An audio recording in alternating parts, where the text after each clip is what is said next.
What's going on YouTube? Ledger here once again, this time I should give with some more Honkai Star Rail. And it looks like the new tier list is out with Aventurine on it, over on Pride one, alright?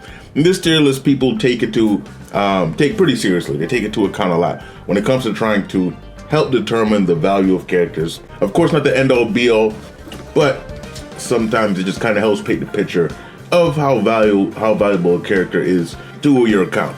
And honestly too, sometimes it's just a fun source of debate, you know? People like to talk about which character is better than the other, you know? Even though it's when kits are complex, it's hard to really put a definitive place on that.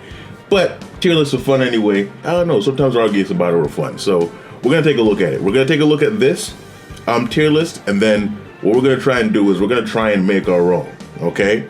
And see if we can change a few things, because I feel like the last iteration of this tier list, a lot of people had issues with it. So that's why I'm going to try and make one myself and see how that fares.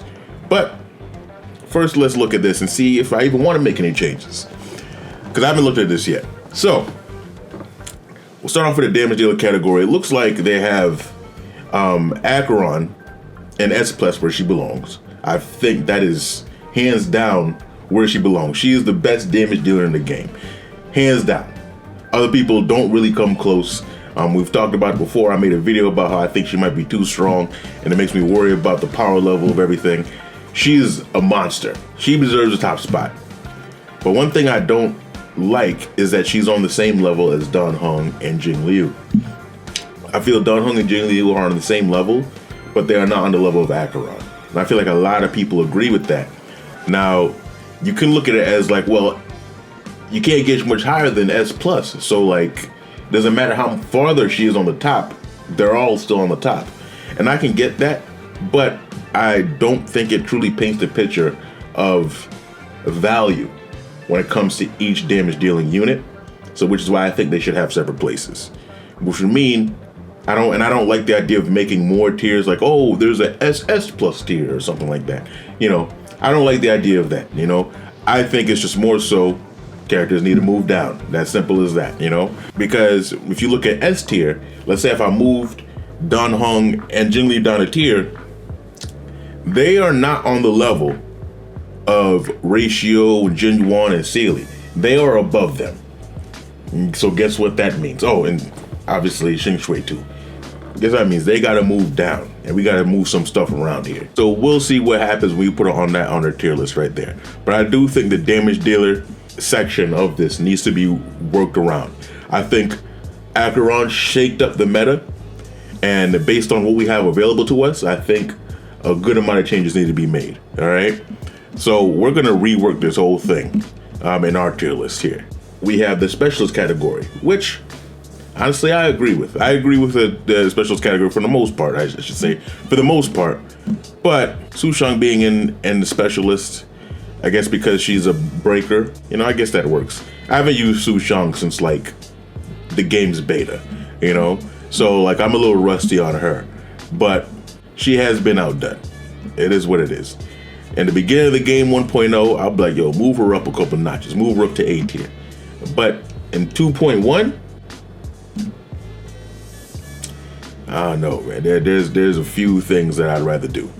So, but Kafka being on top, I actually agree with. Some people say, oh, Kafka and Black Swan should be up there next to each other, which is a very, very good argument. The reason why I agree with Kafka being an S+ tier is because no matter what type of dot team you're doing, Kafka is going to be the one, like at the center of it all, right? She's going to be the one making that team work. And she doesn't, but the reason why Black Swan, people think Black Swan should be up there, she's not going to work at S+ tier level unless Black Swan is on the team. Which makes sense. The reason, so I think Kafka should be S+ because she is a huge reason as to why that is, or why that is S+ tier, but you know, one can't exist without the other in a sense, right? But in the future, when dot characters that come on Black Swan's level, Kafka is going to be just as valuable, where Black Swan is just going to be on par with the other person, right? So there's that. But that is looking at it in the sense of the future.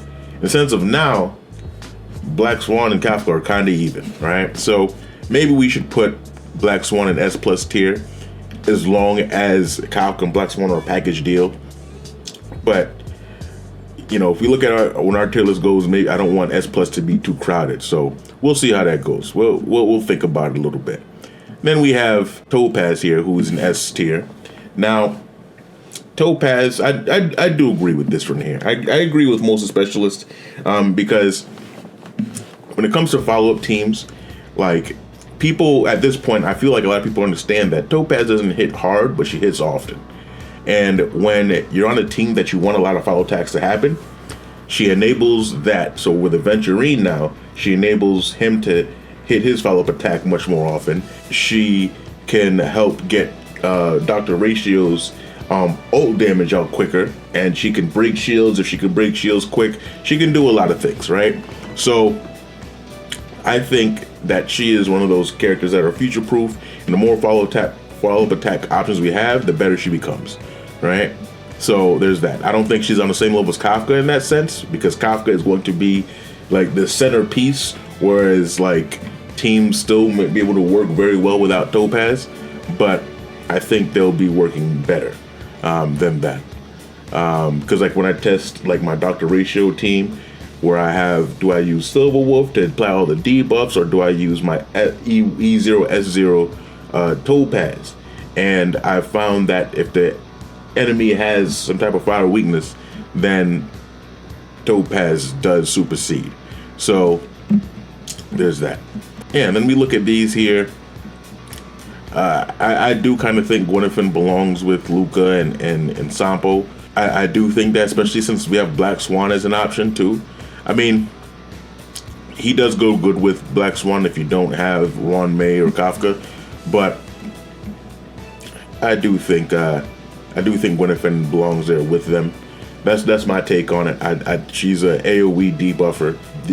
We don't have a lot of options for that. We have Pella and Well, you know, and I think that AoE debuffs are, especially in a world with Acheron, are pretty valuable. And then also Black Swan's AoE debuffer too. So that's my take on it. I think she belongs there. Well, it is what it is, bro. Like, I know you can be a sustain, like a pseudo sustain when it comes to Acheron teams or whatever. So you can fit a Harmony unit on there and get all the damage bonuses, which is great, you know. I do like Well. In 1.0, I thought Well was fantastic. I thought he was one of the best. But with the options that we have now, Well is rarely ever the best option. So I think he is where he belongs. Now, Amplifier is something I agree with for the most part. A lot of people say, I have a kind of a hot take, because I feel like a lot of people say, oh, Ron May should be a tier, like kind of how with Acheron, Ron May should be a tier above Sparkle. And I disagree. I do think Ron May is slightly better for your account than Sparkle, but I do think they're on the same tier.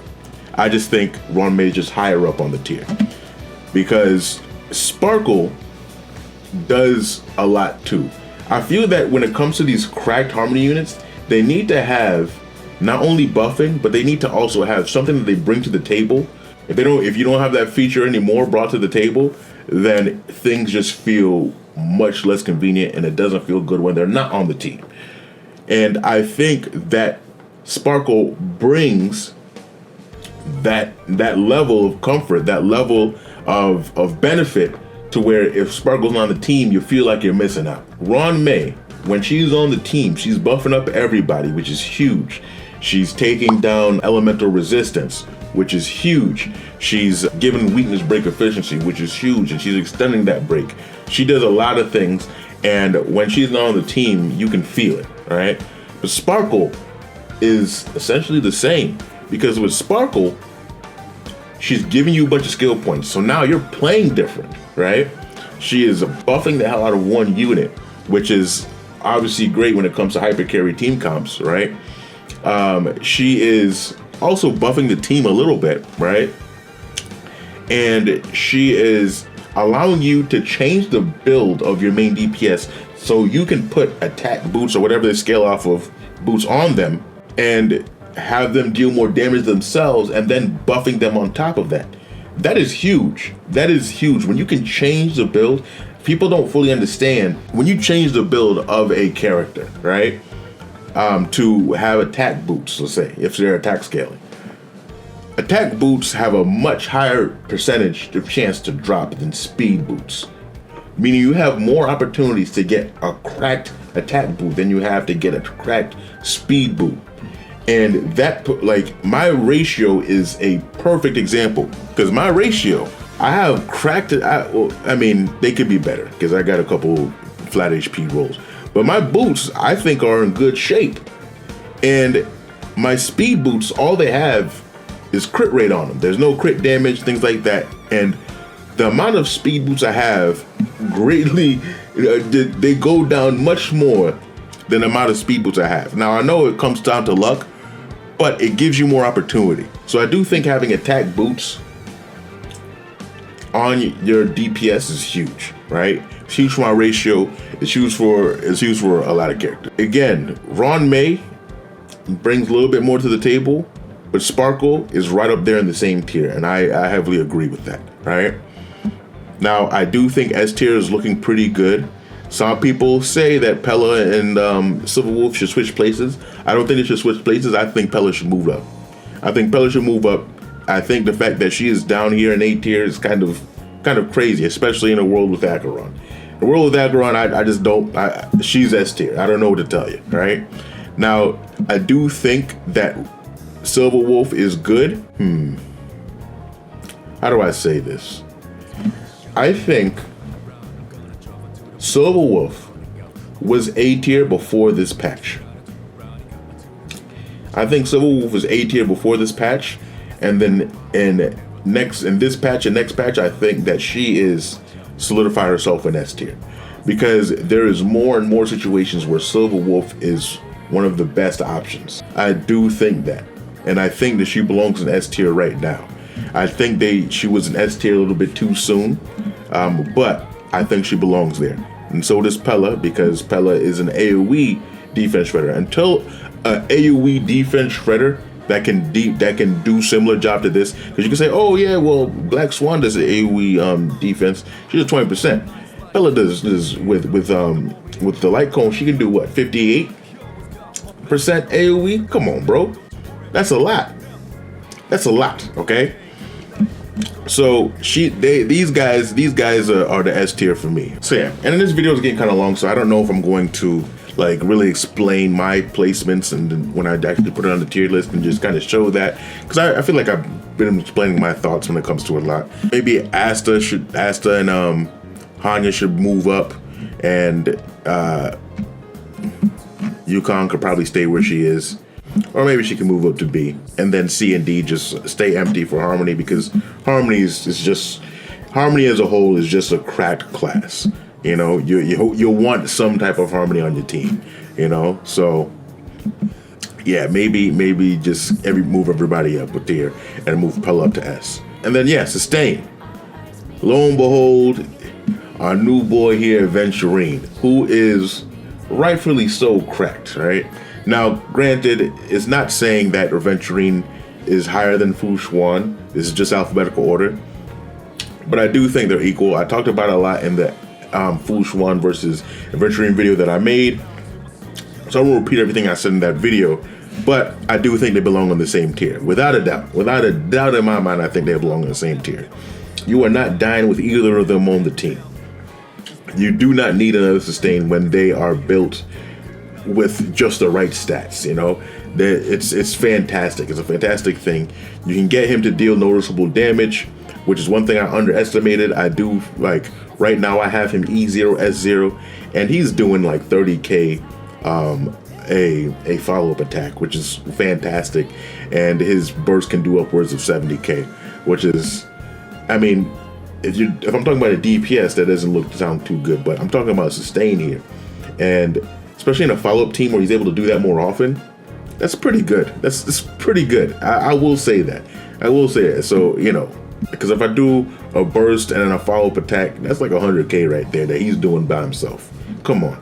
That's good stuff. So I do like his damage. I can only imagine what he does with his S1. And Fu Xuan, we've already seen what she can do time and time again, right? Huahua is great. She is awesome, arguably belonging in an S plus tier too. But I think the simple fact that when it comes to keeping the team alive, you can die with Huahua on the team.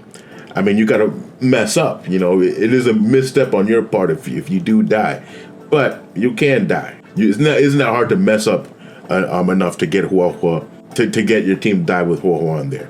But it is a skill issue if you do. With Luocha, you know, the only way you die is if you get one shot with Luocha. You can mess up as much as you want with Luocha and you're staying alive. But he isn't giving as much offensive utility as the others. So, but I do think Luocha is still up there. Plus, I think that people forget that Luocha never uses his skill. He almost never has to use his skill if your team is working correctly.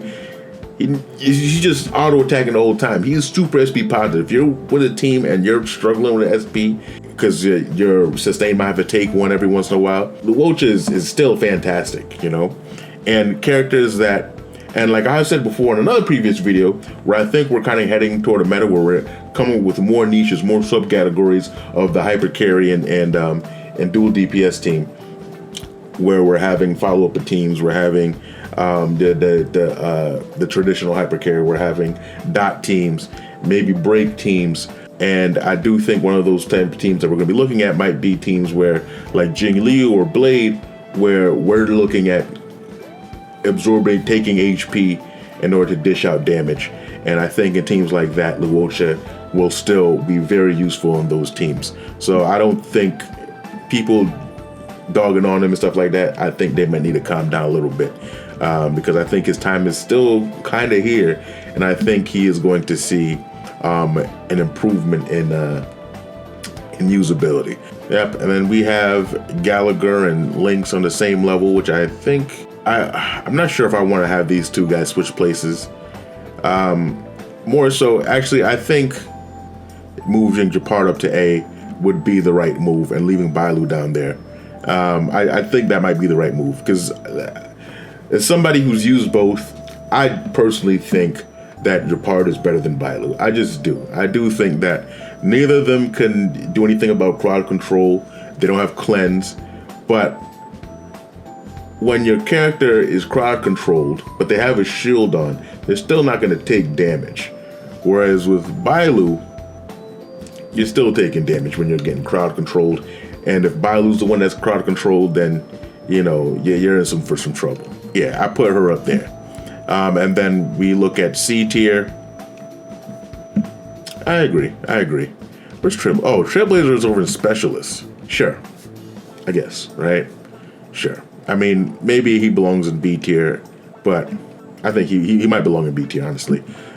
Because that taunt, I think Trailblazer, actually maybe you should keep your words, because I think Trailblazer is only worth using in pure fiction, or if you are at a level where one sustain can't cut it for you anymore, and you need a second sustain. He or she works as a good second sustain.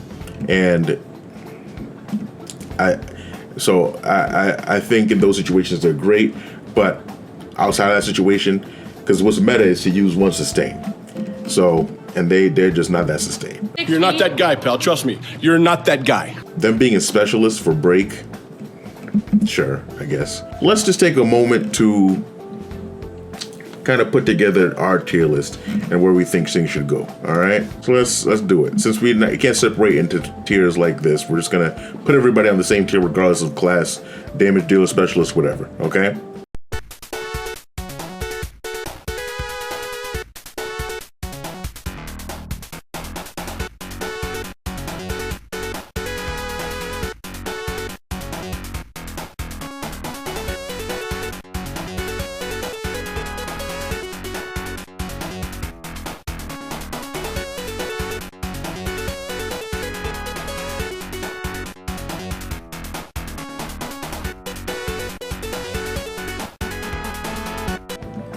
Putting Argenti and Serval on the same tier is wild work. It is wild work, but all right. I didn't even notice that. That is wild. Okay. Whew, that is wild work. All right, so here is what I would put the placements of the people on the tier list. Now, I didn't really order them in terms of like where they are on the tier list, but I'm trying my best to keep them segmented to kind of mirror the segments of the Pride tier list. So for example, S+ tier, I have Acheron first to signify that she is in the damage dealer segment. I have Kafka second to signify she is in the specialist segment. Then I have Ron, May, and Sparkle after that to represent them being in the Amplifier, and then sustain with that. And I try to do that with each tier to try and segment them that way, instead of saying that, oh, Jing Liu is the top of S tier and Slow Ultra's at the bottom. That is not what I'm trying to say, you know? So I just try to segment it to try and mirror that. But yeah, so that is what I think when it comes to the tier list. That's the places where I think people should be in terms of that, compared to what Pride has it as. But yeah, let me know what you guys think. You know, of course, when it comes to these things, these are always when it comes to like a center of a discussion, you know, discourse, stuff like that. I welcome if you agree, if you disagree, you know, go ahead, let it rip in the comment section. I'm always up for discussion. So yeah, let me know what you guys think. Leave your comments down below. Like the video if you like the content I do give you, and of course subscribe to the channel so you get more content like this. And with that under here, legend out.